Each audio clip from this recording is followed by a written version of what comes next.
പ്രശ്നം വരുമ്പോൾ പ്രശ്നമില്ലാത്ത ആരാ ഉള്ളത്? എല്ലാവർക്കും പലതരത്തിലുള്ള പ്രശ്നമുണ്ട്. അറിയുക, നമ്മളെപ്പോലെ പ്രശ്നക്കാർ വേറെ ആരുമില്ല. അതാദ്യം മനസ്സിലാക്കുക. നമ്മളെപ്പോഴും പറയുന്നുണ്ട് യു ആർ ദ പ്രോബ്ലം. മറ്റു 3 വിരലുകൾ നമ്മളെ നോക്കിയിട്ട് പറയണം you are 3 times more problem than the other person. അപ്പം അതുകൊണ്ട് നമ്മൾ തന്നെയാണ് ഏറ്റവും വലിയ പ്രോബ്ലം എന്ന് തിരിച്ചറിയുക. അപ്പോൾ ജീവിതത്തിൽ പ്രശ്നമൊന്നും ഉണ്ടാകുക പാടില്ല എന്ന് ചടിക്കാതിരിക്കുക. പ്രശ്നങ്ങൾക്ക് നന്ദി പറഞ്ഞൂടെ? ഇന്നെനിക്ക് ഇങ്ങനെയൊരു പ്രശ്നം ഉണ്ടായി, ദൈവമേ നന്ദി. ആ പ്രശ്നം ഒരുപക്ഷെ എന്നെ മച്ചുവറാക്കിയിട്ടുണ്ടാകാം. അങ്ങനെ പറഞ്ഞ് ശീലിക്കുമ്പോൾ പ്രശ്നത്തിൻ്റെ പരിഹാരമായിട്ട് നമ്മൾ വളരും. ഇതൊരു ഉറപ്പാണ്.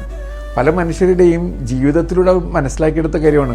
പണ്ടൊരു ടോക്കിൽ ഞാൻ പറഞ്ഞ പോലെ, having problem in your life is not a problem, thinking having problem is a problem is the problem.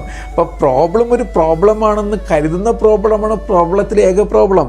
പ്രശ്നം ഒരു പ്രശ്നമാണെന്ന് കരുതുന്ന പ്രശ്നമാണ് പ്രശ്നത്തിലെ ഏക പ്രശ്നം എന്ന തിരിച്ചറിവിൽ നിങ്ങളുടെ ഹൃദയം നന്ദി കൊണ്ട് നിറയും. അങ്ങനെ നന്ദിയുള്ള വ്യക്തി പ്രശ്നത്തിൻ്റെ പ്രതിവിധിയായി രൂപപ്പെടുകയാണ്.